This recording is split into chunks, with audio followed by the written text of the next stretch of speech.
Welcome back friends to the course of operating system. In this session I am going to talk about process control block and process states and state transition diagram. So what is a process control block, which is also called as in short PCB.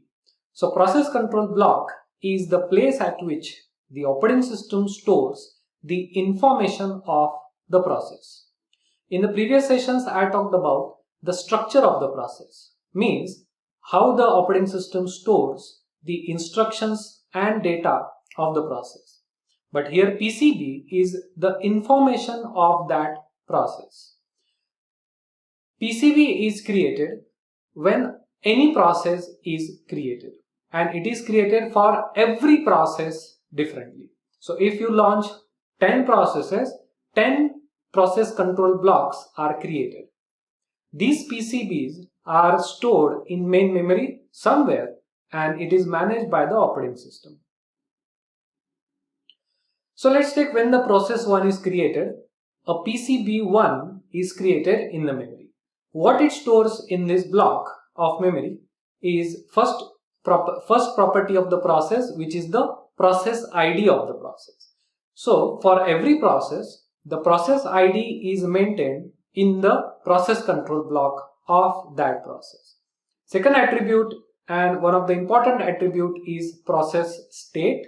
We will talk about the process state in the upcoming slides. One more important property or the information which is stored is the program counter. General purpose registers values are also stored. I'll talk about GPRs, why it needs to store in PCB when I will cover the session of context switching. So all the attributes that we discussed earlier are stored in the process control block of the process.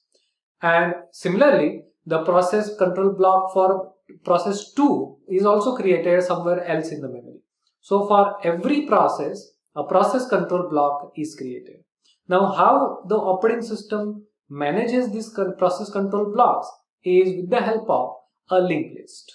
So it creates a linked list of PCBs stored in the main memory. So this is the PCB of the process N. And this list of PCBs is called as different types of queues. So in the state transition diagram, I am going to cover the queues. So these queues are nothing but the linked lists of PCBs. I will give the example of the how Windows stores the process control blocks. So whenever you create any process in Windows operating system, it creates a PCB and it creates the doubly linked list, to be precise, the circular doubly linked list of these PCBs. The total content of the PCB is also called as context. So why PCB is required? The main purpose of this PCB is when a process is preempted from a CPU. Let's assume that process 1 is running in the CPU. Now some other process comes. We have learned about preemptive and non-preemptive architectures. So let's say OS has implemented preemptive architecture. Now if the running process need to be preempted from the CPU, we need to store some information before we take the CPU forcefully from that running process. And after some time, its process 1's chance will again come in the CPU for execution. At that time, OS should know what are all the things required to resume the execution of this process which was preempted earlier. So the main purpose of the PCB is to store that information which is required to resume the execution of process after some time.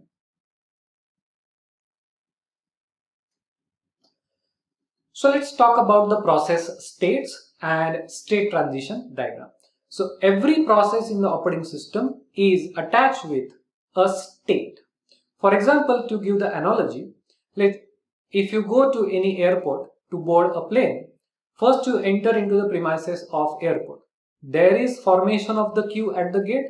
the security guard checks your ID card, and then it allows you to enter into the premises of the airport. Then you jump to the any X-ray machine to scan your luggage. Then you move to the another queue to get your boarding pass, and etc. So a person in or at the airport jumps from different states, I would say. Here also in the operating system, any process that is created is marked as in the new state. So new state is the very first state. When any user launches any process, that process is marked as in the new state by the operating system. Now we know that when the program is launched, process needs to be allocated address space. 4 sections are initialized by the operating system. PCB is created and it is attached in the linked list. So during this entire time of initialization of process or loading of process, this process is marked as in the new state. Means by this time, during this time, we cannot allocate the CPU actually and start execution directly. We have to bring that process into the ready state by initializing all the things. So when the process is created, it is marked in the new state. Here is the queue associated with each state. Okay, so if user launches 5 programs, then these 5 programs which are going to be converted into process are put into this queue, and one by one the process creation is completed by the operating system. Now once the process is ready, it is moved to the other state which we call it as a ready state, and the ready state is also associated with a queue. This is called as ready queue. The next state is one of the process from this ready state. Ready state means the process is already loaded in memory. Its all sections are initialized. PCB is initialized. Now one of the process is taken by the operating system and it is assigned the CPU.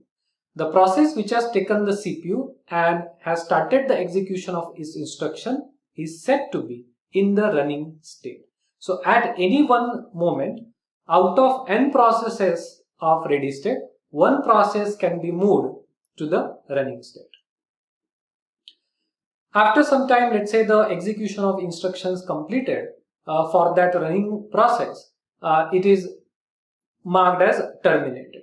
Now why there is a queue also for this terminated state. Now why the process is marked as terminated? OS needs to deallocate all the resources allocated to the process, and it takes some time. Okay, so during this time of deallocation, OS just marks this particular process as terminated process. During this phase, till the time is marked as terminated and till it vanishes from operating system, during this time the process is also called as zombie process. Let's assume that the running process requires an IO device to do some work, or it does some system call. So whenever it needs the IO or system call, the process is marked as block or wait state. And once the IO is completed or system call is completed, again that process is moved back to the ready state. Remember, from the block or wait state, once the IO is completed, the process will not jump directly to the running state, because while it is doing the IO, other process may have departed from ready to running state.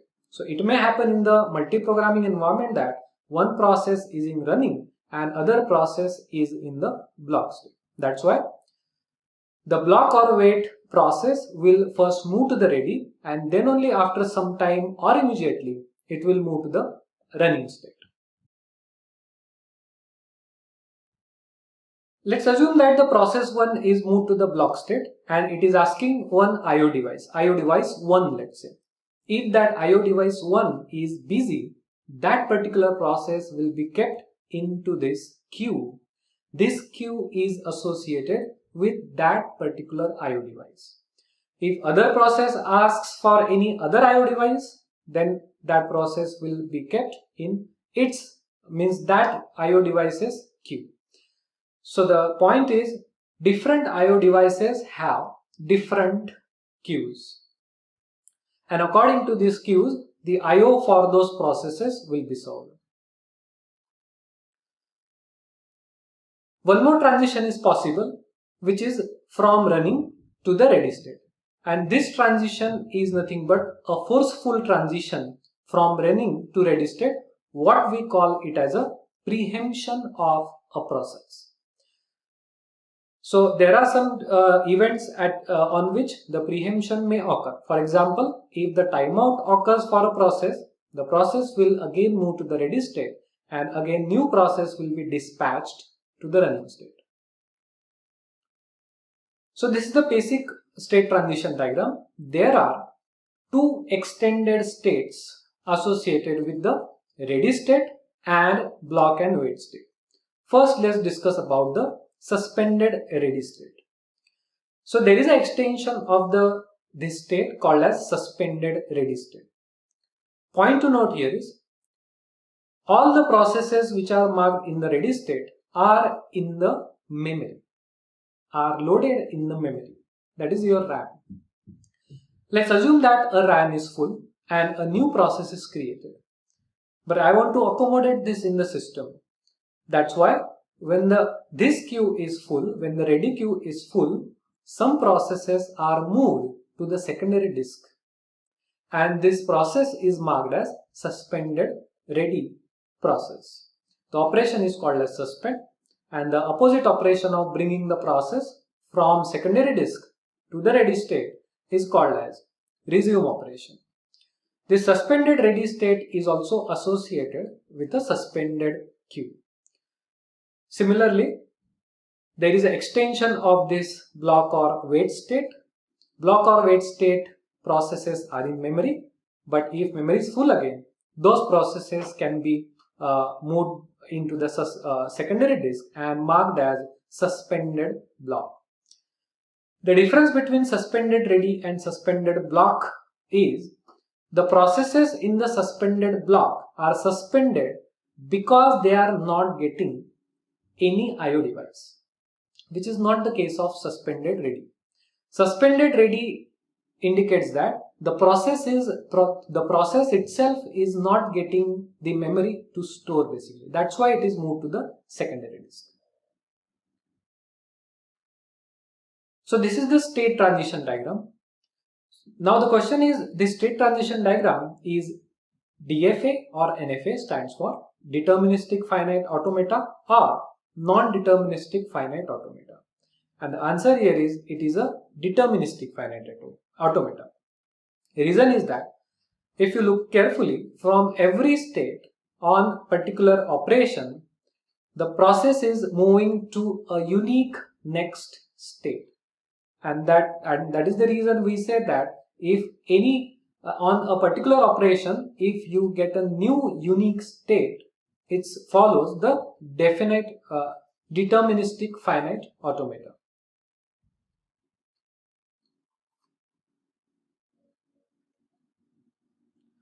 Some points to note why it is called as an preemptive architecture versus non-preemptive architecture. So if there is a transition from running state to ready state, if this arrow is present, means if the OS is allowing this transition from running to ready on some events, then we call the architecture as preemptive architecture.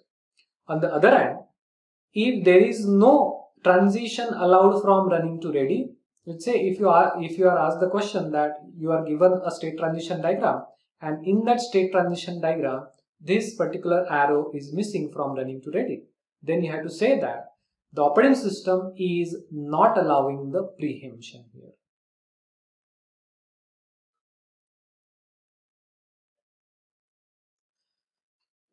Let's look at one question.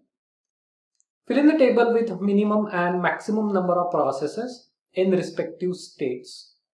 Considering that you are given the X number of processes and Y number of CPUs. Means actually you have, let's say, hardware. CPUs means hardware. You have given 10 CPUs, let's assume. So value of the y is 10 here, you can assume. And here is your table. So try to think that how many minimum number of processes can be in the ready state and how many maximum number of processes can be in the ready state. And repeat this for running and block state as well.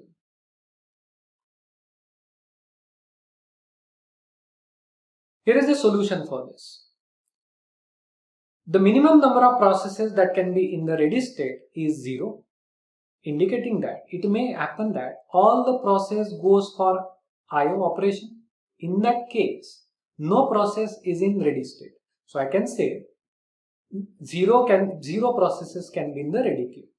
Similarly, let's assume that all X processes are in the ready state, no one is scheduled yet and no one is doing the IO. Let's talk about the running. As I said, all processes can be in the ready state. Therefore, minimum number of processes that can be in the running state is 0. And maximum number of processes that can be in the ready state, that can be in the running state is y. Why? Because one CPU can execute the instruction of one process at a time. So if you are given the 10 CPUs, let's assume y's value is 10 if you assume, then out of 100 processes, 10 processes can be in execution simultaneously, parallelly. So that's why as many CPUs as we have, those many processes at max can be executed at any point.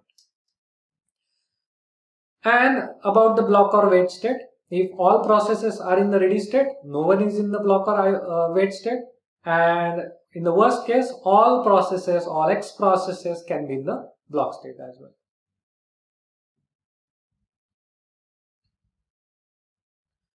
So this is the end of our topic, state transition diagram. In the next topic, we will talk about the schedulers, dispatchers, and one of the very important topic in entire operating system is context switching. Thank you for attending this session. I hope that was useful. See you next time.